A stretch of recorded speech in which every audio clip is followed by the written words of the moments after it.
ത്രിയേക ദൈവത്തിൻ്റെ ധന്യതിരുനാമത്തിന് മഹത്വം ഉണ്ടായിരിക്കട്ടെ.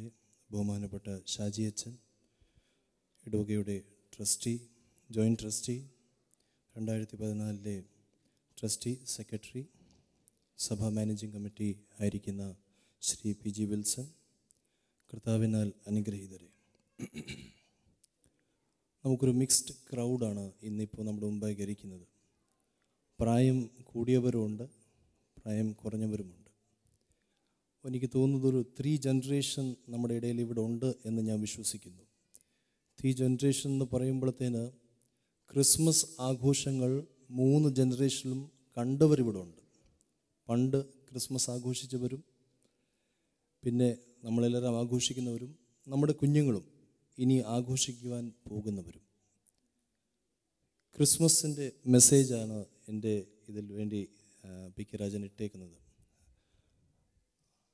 പക്ഷെങ്കിൽ ക്രിസ്തു എപ്പോഴും ഒരു വെല്ലുവിളിയാണ് എനിക്ക് വേണ്ടി. He was A challenge for me every time. ക്രിസ്തു എനിക്കൊരു ചാലഞ്ച് എന്ന് പറയുമ്പോൾ ക്രിസ്തുവിൻ്റെ സന്ദേശം ഒതുങ്ങുന്നത് ഒരുപക്ഷെ ഞാൻ വിചാരിക്കുന്ന അല്ലെങ്കിൽ നിങ്ങൾ വിചാരിക്കുന്ന ക്രിസ്ത്യാനി അല്ലെങ്കിൽ ക്രിസ്തു മതത്തിൻ്റെ അനുയായികൾ എന്ന് പറയുന്ന നാം ഓരോരുത്തരും എത്രത്തോളം ക്രിസ്തുവിനെ ഉൾക്കൊള്ളുന്നുണ്ട് എന്ന് നമ്മൾ ചോദിച്ചാൽ ഒന്ന് നമ്മൾ ചിന്തിക്കേണ്ടിയിരിക്കുന്നു. കാരണം ഈ വർഷം പുൽക്കൂടിടാൻ നേരത്ത് യൂത്ത് ലീഗാർ മെമ്പേഴ്സിനോട് ഞാൻ ചോദിച്ചു, ഒരു വർഷമെങ്കിൽ നമ്മുടെ കുഞ്ഞുങ്ങൾക്ക് യഥാർത്ഥ പുൽക്കൂട് എന്തുവാണ് നമുക്ക് കാണിച്ചു കൊടുക്കാൻ സാധിക്കുമോ? ഒരു വർഷമെങ്കിൽ നമ്മുടെ കുഞ്ഞുങ്ങൾക്ക് ഒരു പശു തൊഴുത്ത് എന്താണെന്ന് നമുക്ക് കാണിച്ചു കൊടുക്കാൻ സാധിക്കുമോ? ഒരു വർഷമെങ്കിലും നമ്മുടെ കുഞ്ഞുങ്ങൾക്ക് ചാണകത്തിൻ്റെ ആ വാടയും ആ പ്രയാസവും അത് കാണിച്ചു കൊടുത്തെങ്കിൽ മാത്രമേ ഒരു പക്ഷേ ക്രിസ്തു എന്തുവാണ് നമ്മൾ തിരിച്ചറിയാൻ സാധിക്കുമേ ഉള്ളൂ എന്ന് ഞാൻ വിശ്വസിക്കുന്നു. കാരണം ഇന്ന് നമ്മുടെ ക്രിസ്മസ് എല്ലാം ഗ്ലോറിഫൈഡ് ആണ്.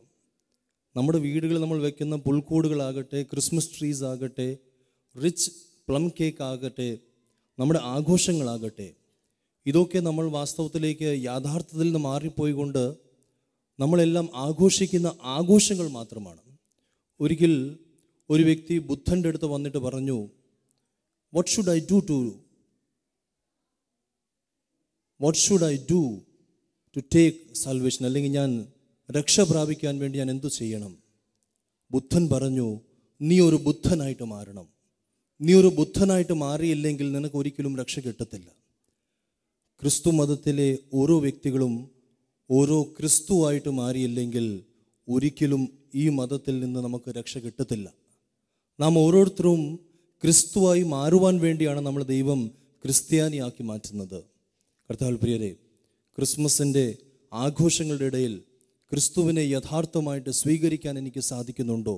അച്ഛൻ ഓർപ്പിച്ചതുപോലെ അടുത്ത വീട്ടിലെ പ്രെയർ മീറ്റിംഗ് നടന്നപ്പോൾ ചിക്കനും ബീഫും മട്ടനും മീൻകറി ഉണ്ടായിരുന്നെങ്കിൽ എൻ്റെ വീട്ടിലേക്ക് വരുമ്പോൾ ഒരുപക്ഷെ ഇത് ഉണ്ടോ ഇല്ലോ എന്ന് ചിന്തിച്ചു പോകുന്ന ക്രിസ്ത്യാനികൾ നമ്മുടെ ഇടയിലുണ്ട്.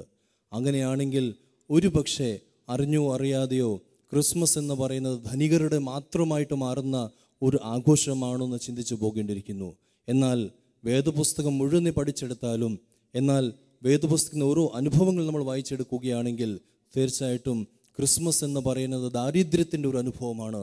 ക്രിസ്മസ് എന്ന് പറയുന്നത് വാസ്തവത്തിലേക്ക് ഒന്നുമില്ലായ്മയുടെ ഒരു അനുഭവമാണ്.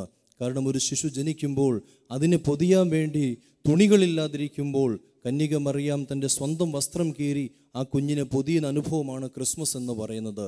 അതിൽ കൂടെ കടന്നു പോകുന്നില്ലെങ്കിൽ ക്രൂശിലേക്ക് മരിക്കുന്ന യേശു ക്രിസ്തുവിൻ്റെ ശരീരം പോലും പുതപ്പിക്കുവാൻ വേണ്ടി ഒരു തുണി ഇല്ലാതിരിക്കുന്നതാണ് വാസ്തവത്തിലേക്ക് ക്രിസ്തു മതം എന്ന് പറയുന്നത്. അതിലേക്ക് നമ്മൾ വളർന്നില്ലെങ്കിൽ ഒരുപക്ഷെ നമ്മുടെ ഓരോരുത്തരുടെയും ക്രിസ്മസ് എന്ന് പറയുന്നത് വെറും ആഘോഷമായിട്ട് മാറിപ്പോകും എന്ന് ഞാൻ വിശ്വസിക്കുന്നു. എന്നാൽ പുതിയ വർഷത്തിലേക്ക് നാം ഓരോരുത്തരും കടന്നു വന്നിരിക്കുകയാണല്ലോ. 3 കാര്യങ്ങൾ പറഞ്ഞുകൊണ്ട് എൻ്റെ വാക്കുകൾ ഞാൻ വിരമിക്കുന്നു. പുതിയ വർഷത്തിലേക്ക് പ്രവേശിക്കുമ്പോൾ ക്രിസ്തുവിൻ്റെ ജനനത്തിൽ മാതൃകയായി തീരുന്ന 3 കൂട്ട വ്യക്തികളെ നമുക്കൊന്ന് കണ്ടുകൊണ്ട് ഞാൻ ഈ പ്രഭാഷണം നിർത്തുവാൻ ആഗ്രഹിക്കുന്നു. 1, കന്യക മറിയാം. കന്യക മറിയാം എന്ന് പറയുന്നത് ക്രിസ്തുവിനെ സ്വീകരിച്ചവളാണ്. കന്യക മറിയാം എന്ന് പറയുന്നത് ക്രിസ്തുവിനെ വഹിച്ചവളാണ്. നാം ഓരോരുത്തരും ക്രിസ്തുവിനെ സ്വീകരിക്കുന്നില്ലെങ്കിൽ, ക്രിസ്തുവിനെ വഹിക്കുന്നില്ലെങ്കിൽ തീർച്ചയായിട്ടും നമ്മുടെ ആഘോഷങ്ങൾക്ക് അർത്ഥമുണ്ടാകുകയില്ല. ക്രിസ്തുവിനെ വഹിക്കുവാൻ നമ്മൾ തയ്യാറാകണം.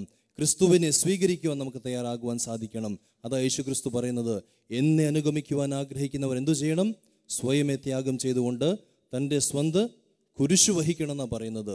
ദാരിദ്ര്യത്തിൻ്റെയും വേദനയുടെയും പ്രയാസത്തിൻ്റെ അനുഭവത്തിൽ കൂടെ കടന്നു പോയെങ്കിൽ മാത്രമേ എൻ്റെ പിന്നാലെ നിനക്ക് വരാൻ ഒക്കത്തുള്ളൂ എന്ന് ഒരു വലിയ വെല്ലുവിളി കൂടെ നമ്മുടെ മുൻപാകെ ക്രിസ്തു സമർപ്പിക്കുന്നുണ്ട്. രണ്ടാമത് യോസെഫിനെ നമ്മളവിടെ കാണുന്നുണ്ട്. യോസെഫ് എന്ന് പറയുന്നത് വാസ്തവത്തിലേക്ക് മറിയാം ക്രിസ്തുവിനെ വഹിച്ചവളാണെങ്കിൽ ക്രിസ്തുവിനെ വളർത്തിയവൻ യോസെഫാണ്. ക്രിസ്തുവിനെ സ്വീകരിച്ച ശേഷം നമ്മുടെ ഉള്ളിൽ ക്രിസ്തു വളരണം. അവിടെ യോഹന്നാൻ പറയുന്ന വാക്കുകൾ പ്രസക്തമാകുന്നത്, ഞാനോ കുറയണം, അവനോ വളരുവാൻ സാധിക്കണം. നമ്മുടെ ഓരോരുത്തരുടെ ജീവിതാനുഭവങ്ങളിൽ ഓരോ ക്രിസ്മസ് പോകുമ്പോൾ, ഓരോ ക്രിസ്മസ് ആഘോഷങ്ങൾ മാറുമ്പോൾ, ദൈവമേ, എൻ്റെ ഉള്ളിൽ ആരാണ് വളർന്നത്? നീയാണോ എൻ്റെ ഉള്ളിൽ, അതോ ഞാൻ എന്ന് പറയുന്ന എൻ്റെ ഭാവമാണ് എൻ്റെ ഉള്ളിൽ? യോസെഫിനെ പോലെ ക്രിസ്തുവിനെ വളർത്തുവാൻ സാധിക്കണം. പക്ഷെങ്കിൽ മൂന്നാമത്തെ ഒരു കൂട്ടം ഇവിടെ നമ്മൾ കാണുന്നുണ്ട്, വിദ്വാൻമാർ എന്ന് പറയുന്ന ഒരു കൂട്ടം. ക്രിസ്തുവിനെ സംരക്ഷിച്ചവരാണ് വിദ്വാൻമാർ എന്ന് പറയുന്നത്. കാരണം ഹെരോദോസ് ക്രിസ്തുവിനെ കൊല്ലുവാൻ വേണ്ടി ഭാവിച്ചപ്പോൾ ക്രിസ്തുവിനെ ദർശിച്ച ശേഷം അവർ വേഴവരിയിൽ കൂടെ കടന്നു പോകുന്നുണ്ട്. കാരണം ക്രിസ്തുവിനെ സംരക്ഷിക്കുവാൻ വേണ്ടി ക്രിസ്തുവിനെ സ്വീകരിക്കുവാൻ സാധിക്കണം, ക്രിസ്തുവിനെ വളർത്തുവാൻ സാധിക്കണം, അതേസമയത്ത് ക്രിസ്തുവിനെ സംരക്ഷിക്കുവാൻ സാധിക്കണം. കാരണം ഒരുപക്ഷെ ഹെരോദോസ് നമുക്ക് വേണ്ടി കാത്തു നിൽക്കുന്നവനായിരിക്കാം, ഹെരോദോസ് നമ്മുടെ ഉള്ളിലെ ക്രിസ്തുവിനെ കൊല്ലുവാൻ വേണ്ടി കാത്തിരിക്കുന്നവരായിരിക്കാം. പക്ഷെ അതിൽ നിന്ന് മാറുവാൻ നമുക്ക് സാധിക്കുന്നില്ലെങ്കിൽ, ഹെരോദോസിൻ്റെ വഴിയിൽ കൂടെ നമ്മൾ കടന്നു പോയാൽ ഒരുപക്ഷെ 2015 ഓരോ ദിവസങ്ങളും കൊണ്ട് കടന്നു പോകും തോറും ക്രിസ്തു നമ്മുടെ ഉള്ളിൽ ഓരോ ദിവസവും മരിച്ച് ഒരു ദിവസം ഇല്ലാതായി പോകുന്ന അനുഭവത്തിലേക്ക് വരും. ആയത് കാരണം ഈ ഒരു പുതിയ വർഷത്തിൽ നമ്മുടെ ഉള്ളിൽ ക്രിസ്തുവിനെ സ്വീകരിക്കുവാൻ കന്യക മറിയാമിനെ പോലെ, ഇതാ ഞാൻ നിന്റെ ദാസൻ, ഇതാ ഞാൻ നിന്റെ ദാസി, നിന്റെ ഇഷ്ടം എൻ്റെ ജീവിതത്തിൽ വഹിക്കട്ടെ, നിന്റെ ജീവിതത്തിൽ നടക്കട്ടെ എന്ന് പറയാൻ നമുക്ക് സാധിക്കണം. യോസെഫിനെ പോലെ പ്രയാസങ്ങളുടെ നടുവിൽ കൂടെ നമ്മുടെ ഉള്ളിൽ ഓരോ ആഴ്ചയിൽ നമ്മൾ സ്വീകരിക്കുന്ന യേശു ക്രിസ്തുവിൻ്റെ ശരീരരക്തങ്ങൾ അതിനെ വളർത്തുവാൻ നമുക്ക് സാധിക്കണം. വിദ്വാൻമാരെ പോലെ ക്രിസ്തുവിനെ സംരക്ഷിക്കുവാൻ നമുക്ക് സാധിക്കണം. അങ്ങനെയാണെങ്കിൽ മാത്രമേ യഥാർത്ഥ ക്രിസ്മസിൻ്റെ ഓരോ ആഘോഷങ്ങൾ ദൈവത്തിൻ്റെ സാന്നിധ്യത്തോടു കൂടെ മാത്രം ആഘോഷിക്കുവാൻ സാധിക്കുകയുള്ളൂ. അല്ലെങ്കിൽ ഒരു ദിവസം ദൈവം നമ്മളോട് ചോദിക്കും, ഞാൻ നിന്റെ സന്നിധിയിലേക്ക് വന്നു, നീ എന്നെ സ്വീകരിച്ചില്ല. ഓരോ വർഷവും നീ എൻ്റെ ജന്മം ആഘോഷിച്ചു, പക്ഷേ നിന്റെ ഉള്ളിൽ ഞാൻ ജനിച്ചില്ല. ഓരോ വർഷവും നീ എൻ്റെ പുനരുത്ഥാനം ആഘോഷിച്ചു, പക്ഷെങ്കിൽ നിന്റെ ജീവിതത്തിൽ എൻ്റെ ഒരു അംശം പോലും ഉണ്ടായിരുന്നില്ല. ആയത് കാരണം ദൈവസന്നിധിയിലേക്ക് നമുക്ക് നിൽക്കുവാൻ സാധിക്കണം. ഞാൻ ചില പ്രെയർ മീറ്റിംഗ്സിലെങ്കിൽ ഞാൻ പറഞ്ഞിട്ടുണ്ട് ഒരു ചെറിയ കഥ. ഒരു അപ്പച്ചൻ്റെ ബർത്ത്ഡേ ആഘോഷത്തിൻ്റെ കഥ എനിക്ക് തോന്നുന്നത് എല്ലാ പ്രെയർ മീറ്റിംഗ്സ് പറഞ്ഞിട്ടുണ്ട്. പക്ഷേ ഇവിടെ പ്രസക്തി ഉള്ളത് കാരണം ഒന്നുകൂടെ ആവർത്തിക്കാൻ ആഗ്രഹിക്കുന്നു. ഒരു പ്രായം ചെന്ന അപ്പച്ചൻ്റെ ബർത്ത്ഡേ ആഘോഷിക്കാൻ വേണ്ടി മക്കളും ഒരുമിച്ച് കൂടി ഈ അപ്പച്ചനെ കുളിപ്പിച്ച് നല്ല വസ്ത്രങ്ങളെല്ലാം ഉടുപ്പിച്ച് ഈ അപ്പച്ചൻ്റെ ബർത്ത്ഡേ ആഘോഷിക്കുവാൻ വേണ്ടി അപ്പച്ചനെ ഡ്രോയിങ് റൂമിൽ ഇരുത്തിയപ്പോൾ ഈ അപ്പച്ചൻ്റെ ബർത്ത്ഡേ പാർട്ടിയിൽ വരാൻ വേണ്ടിയുള്ള ഗസ്റ്റ് എല്ലാം വന്നപ്പോഴത്തേന് ആ ഡ്രോയിങ് റൂം മുഴുവൻ നിറഞ്ഞപ്പോഴത്തേന് ഈ വീട്ടിലെ മൂത്ത മകൻ വന്നിട്ട് പറഞ്ഞു, അപ്പച്ച ഇവിടെ ഇരിക്കാൻ സ്ഥലമില്ല, അപ്പച്ചനൊരു കാര്യം ചെയ്യണം, ഇവിടുന്ന് എഴുന്നേറ്റ് ഡൈനിങ് റൂമിലേക്ക് ഇരിക്കുക, കാരണം ഇവിടെ ഗസ്റ്റുകൾ അങ്ങ് കൂടിപ്പോയെന്ന് പറഞ്ഞു. അങ്ങനെ പ്രായഞ്ചന അപ്പച്ചനെ ബർത്ത്ഡേ ആഘോഷിക്കപ്പെടുന്ന അപ്പച്ചനെ പിടിച്ച് ഡൈനിങ് റൂമിലേക്ക് ഇരുത്തി. അവിടെ കുറെ കഴിഞ്ഞപ്പോഴത്തേന് അവിടും ഗസ്റ്റ് വന്ന് നിറഞ്ഞപ്പോഴത്തേന് ഈ അപ്പച്ചനെ അവിടുന്ന് മാറ്റി കിച്ചണിലേക്ക് പോയി അമ്മ അവിടെ ഇരുത്തുകയും ചെയ്തു. അപ്പച്ച ഡൈനിങ് റൂം മൊത്തം ഗസ്റ്റുകൾ കൊണ്ട് നിറഞ്ഞു, അപ്പച്ചൻ ഇവിടെ ഇരുന്നാൽ ശരിയാകത്തില്ല, അപ്പച്ചൻ അവിടുന്ന് എഴുന്നേപ്പിച്ച് കിച്ചണിലേക്ക് മാറ്റി. സ്ത്രീകളെല്ലാം വീട്ടിലേക്ക് വന്നപ്പോഴത്തേന് കിച്ചണിന് മൊത്തം നിറഞ്ഞപ്പോഴത്തേന് അപ്പച്ചനെ പിടിച്ച് ഇളയ മകൻ വന്നിട്ട് പറഞ്ഞു, അപ്പച്ച വീടിനകത്ത് ഇനി എങ്ങും സ്ഥലമില്ല, അപ്പച്ചനൊരു കാര്യം ചെയ്യ്, സ്റ്റോർ റൂമിനകത്ത് ഒരു ചെയർ ഞങ്ങൾ ഇട്ട് തരാം, അപ്പച്ചൻ പോയിട്ട് സ്റ്റോർ റൂമായിട്ട് സുഖമായിട്ട് ഇരുന്നോ, ഒരു കുഴപ്പവും വരത്തില്ല, ആരും അവിടെ വന്ന് അപ്പച്ചനെ തേടത്തുമില്ല, അപ്പച്ചന് പ്രയാസം ഉണ്ടാകത്തില്ല. ഒരു പക്ഷേ നമ്മുടെ ക്രിസ്മസ് ഇതുപോലെ തന്നെയാണ്. ഡ്രോയിങ് റൂമിൽ ഇരിക്കേണ്ട ക്രിസ്തു നമ്മുടെ തിരക്കുകൾ കൂടുമ്പോൾ ഡൈനിങ് റൂമിലേക്ക് നമ്മൾ മാറ്റുന്നു. ഡൈനിങ് റൂമിൽ ഇരിക്കേണ്ട ക്രിസ്തു തിരക്ക് കൂടുമ്പോൾ കിച്ചണിലേക്ക് നമ്മൾ മാറ്റി പോകുന്നു. ഒരു പക്ഷേ എവിടെയെങ്കിലും ഒരു അനുഭവത്തിൽ നമ്മുടെ ക്രിസ്തു സ്റ്റോർ റൂമിലെ ഒരു കമോഡിറ്റി ആയിട്ട് മാറിയിട്ടുണ്ടോ എന്ന് ചിന്തിക്കാൻ നമുക്ക് സാധിക്കണം. ആയത് കാരണം ഈ ക്രിസ്മസ് ക്രിസ്തുവിനെ സ്റ്റോറിൽ നിന്ന് മാറ്റിക്കൊണ്ട് വീണ്ടും നമ്മുടെ ജീവിതത്തിൻ്റെ സെൻട്രലിലേക്ക് കൊണ്ടുവരാൻ സാധിക്കുന്നുണ്ടെങ്കിൽ ഉറപ്പായിട്ട് ഈ ക്രിസ്മസിന് ഒരു അർത്ഥമുണ്ട്. അല്ലെങ്കിൽ ദിസ് ടു ഷാൽ പാസ് എന്ന് പറയുന്ന ആ ഒരു വാചകം, ഇതും കഴിഞ്ഞു പോകും, ഇനി അടുത്ത വർഷം വരുമ്പോൾ വീണ്ടും നമുക്ക് ആഘോഷിക്കാം. ആഘോഷങ്ങളുടെ ഇടയിൽ ആർക്ക് വേണ്ടി ക്രിസ്മസ് ആഘോഷിക്കുന്നു, എന്തിന് ക്രിസ്മസ് ആഘോഷിക്കുന്നു എന്നൊരു ചോദ്യം ബാക്കി വെച്ചുകൊണ്ട് ദൈവസന്നിധിയിൽ ഞാൻ എൻ്റെ വാക്കുകൾ വിരമിക്കുന്നു. ഈ പുതിയ വർഷം ക്രിസ്തുവിനെ യഥാർത്ഥമായിട്ട് വഹിക്കുന്നവരായി തീരുവാനും, ക്രിസ്തുവിനെ വളർത്തുവാനും, ക്രിസ്തുവിനെ സംരക്ഷിക്കുവാനും നാം ഓരോരുത്തർക്ക് ദൈവം സഹായിക്കട്ടെ എന്ന് പ്രാർത്ഥിച്ചുകൊണ്ട് എൻ്റെ വാക്കുകൾ ഞാൻ വിരമിക്കുന്നു. തീർച്ചയായിട്ടും റഷീദിയ ലുലു വില്ലേജ് ഏരിയ പ്രാർത്ഥന യോഗം എന്ന് പറയുന്നത് ഞങ്ങൾ അച്ഛന്മാരെ സംബന്ധിച്ച് വളരെ സന്തോഷം തരുന്ന പ്രാർത്ഥനയോഗം. കാരണം ഒരു വീട്ടിൽ പ്രാർത്ഥനയ്ക്ക് പോകുമ്പോൾ വീട് നിറഞ്ഞ ആൾക്കാർ, ഈവൻ പ്രസംഗിക്കാൻ അച്ഛന്മാർക്ക് നിൽക്കാൻ പോലും ചില സമയത്തൊക്കെ വളഞ്ഞൊക്കെയാണ് ഞങ്ങൾ നിൽക്കുന്നത്. കാരണം അത്ര ആൾക്കാർ അവിടെ ഉണ്ട്.